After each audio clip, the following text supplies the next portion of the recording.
నేను 5 సార్లు ఒంగోలు ఎమ్మెల్యేగా గెలిచా. ఎప్పుడు కూడా టీడీపీ వాళ్ళ మీద దాడులు చేయలేదు. ఇప్పుడు ఎమ్మెల్యే దామచర్ల జనార్దన్ ఉద్దేశపూర్వకంగా మా కార్యకర్తలపై దాడులు చేయిస్తున్నాడు. బాలినేని శ్రీనివాసరెడ్డి మాజీ మంత్రి.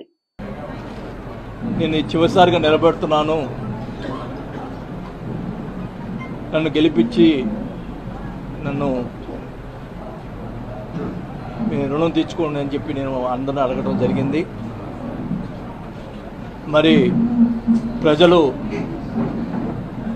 అంటే నేనేమన్నా తప్పు చేశానో లేకపోతే ఏం చేశానో నాకైతే తెలియదు, కానీ మమ్మల్ని ఆదరించలేదు.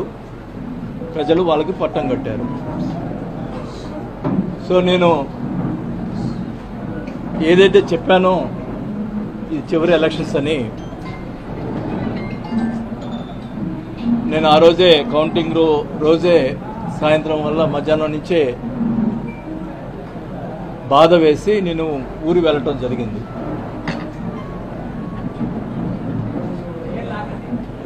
గతంలో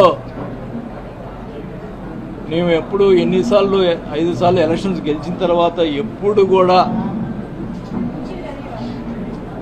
అవతల మీద ప్రతిపక్ష వాళ్ళ మీద ఎప్పుడు కూడా ఓడిపోయిన సంబంధించిన వాళ్ళ మీద ఎప్పుడు కూడా కక్ష సాధింపు చర్యలు చేయలేదు. 2019 ముందల కమ్మ పాలనలో మమ్మల్ని అడ్డగించి అమరనాథ్ పాలన చేసినా కూడా వాళ్ళ మీద అధికారం వచ్చిన తర్వాత చిన్న కేసు కూడా పెట్టలేదు.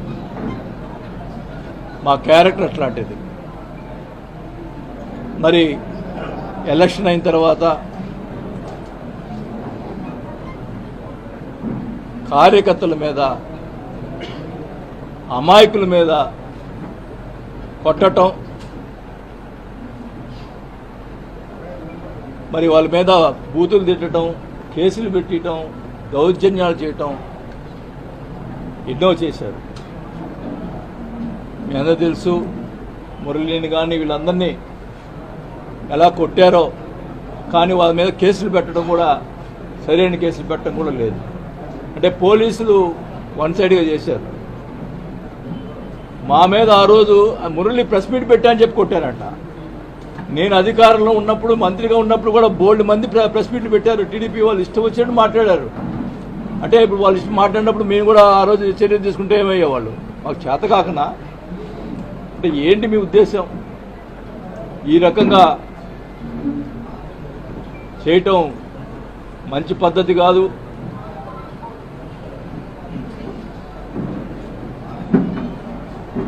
నేనైతే వాస్తవానికి ఎందుకులే మనకి ఈ రాజకీయాలు ఇంకా వద్దు అనుకునే పరిస్థితిలో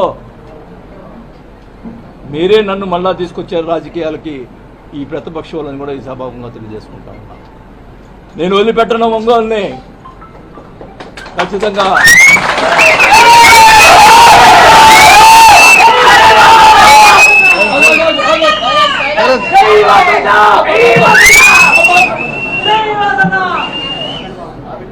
ఖచ్చితంగా చెప్తా ఉన్నా, నీకేమన్నా దమ్ము ధైర్యం ఉంటే నా మీద పగ తీసుకో, మామూలు కార్యకర్తల మీద కాదు. మేము తిరగబెడతాం. మా వాళ్ళు ఎక్కువ తక్కువేం కాదు. నేను మధ్యలో వస్తే గొడవలు ఎక్కువ అవుతాయని చెప్పి మధ్యలో రాలా, కానీ మీరు మీ చర్యలు చాలా దుర్మార్గంగా ఉన్నాయి.